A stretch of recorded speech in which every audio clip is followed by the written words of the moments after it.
The last note hung in the air. I was 16, fingers still on the keys of our grand piano, when my father turned and walked to the balcony. He didn't shout, he didn't cry, he just jumped.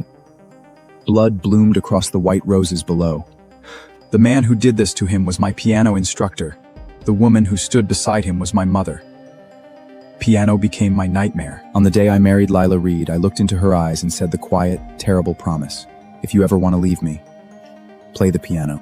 She was a nobody then, a small-time club singer with a voice that could break hearts. She clung to me and swore. No piano will ever cross this threshold.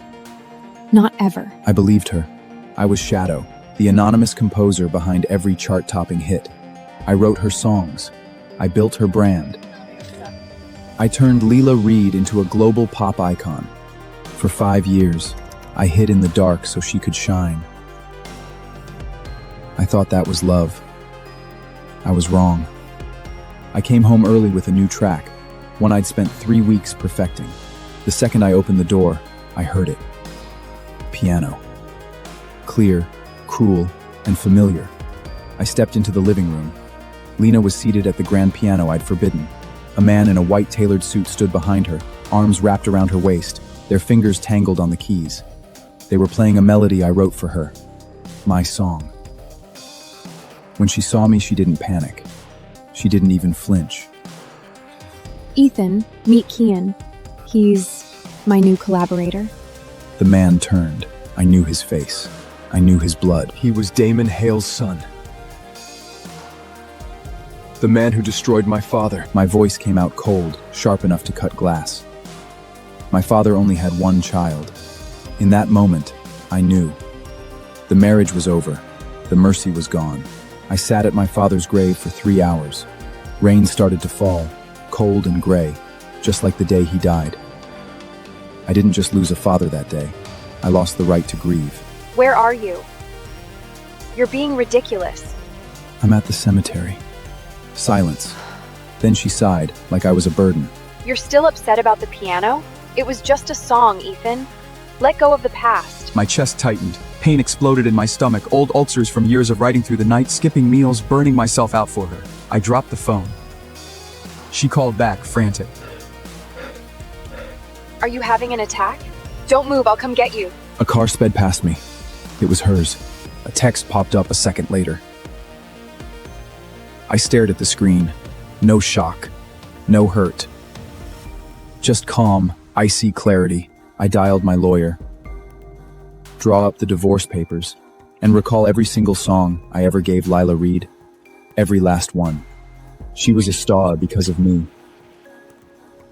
I was about to turn off the light. I didn't go back to the mansion that night. I checked into a private wellness suite in Beverly Hills, the kind with soundproof walls and no trace of pianos. For the first time in 10 years, I let someone else take care of me. No deadlines, no lyrics, no Lila. My phone blew up before I could fall asleep. Where are you? I'm hungry. Make me soup. Lila had never learned to cook. For a decade, I'd kept a warm pot waiting for her, no matter how late I worked. My stomach still ached from the ulcers I'd gotten skipping meals to finish her tracks. I typed back, cold and clean. We're divorced. Then I blocked her. 30 seconds later, an unknown number called. I ignored it. By morning, my email had 99 plus unread messages, begging, yelling, threatening, all from the woman I'd given everything. I smiled. She had no idea what regret really felt like. The news popped up while I was brushing my teeth. Lila Reed had posted a photo, 2 hands intertwined, her manicured nails wrapped around a man's fingers. Caption, 10 years, 1,000 shows, you're my everything. Everyone knew. The media, the fans, the entire industry. It was Kian's hand. She was announcing her new love on the night of our 10th anniversary. On the night I'd signed our divorce papers. I locked my phone and ordered breakfast. The show was about to begin. I arrived at Black Note Records at noon. My spot was gone. My desk, my awards, my sound system, my handwritten notes, all cleared away. In my chair, and Hale leaning back like he owned the place. Surprise, brother. Lila said this studio's mine now. I'm her exclusive producer and manager. That's yours now. Enjoy the view. I laughed. It came out sharp, cruel, and honest. Like father, like son. You really are good at taking what isn't yours. Don't you dare talk about my dad! You mean the man who broke my family apart? The man who drove my father to his death? I stepped closer, voice low enough only he could hear. You're just a cheap copy.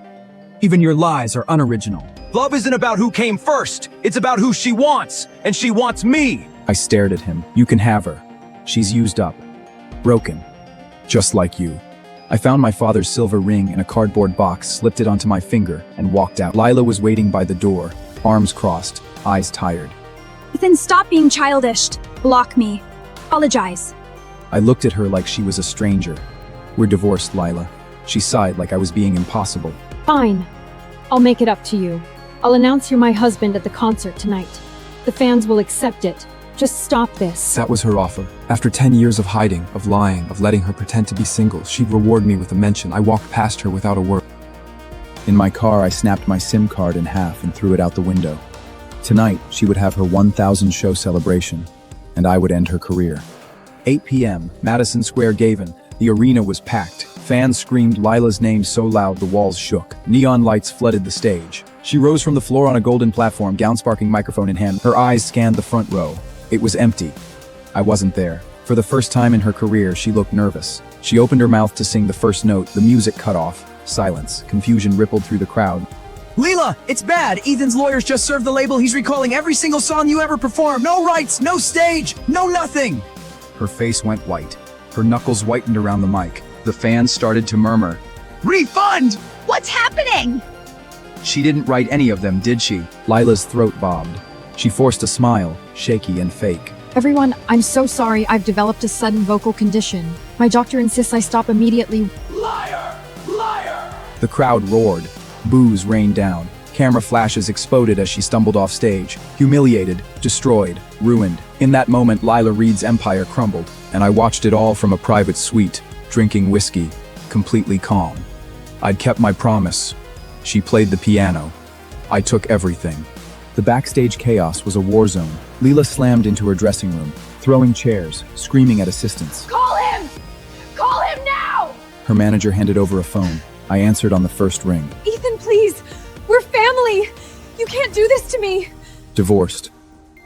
I already sent the papers to your email. I didn't mean it. I signed because I thought you were throwing a tantrum. I hung up. She called again, and again, and again. Finally, a text. The songs are ours. You can't take them back. I smiled. I posted one thing to my official, newly verified account. A photo of my original manuscripts, dated 6 years before Lila's debut, signed by Ethan Voss. Attached official copyright registration from the U.S. Copyright Office. Caption: my work, my voice, my name. The internet exploded. Lila Reed fraud shadow is Ethan Voss the real consumers. All at once, the world knew. She wasn't a genius. She was a thief. I thought that would be the end of it. I was wrong. A call came in from a foreign number. I almost hang up. Something made me answer. Ethan, it's Mom. The woman who'd left with Damon Hale, who'd witched my father die and never looked back.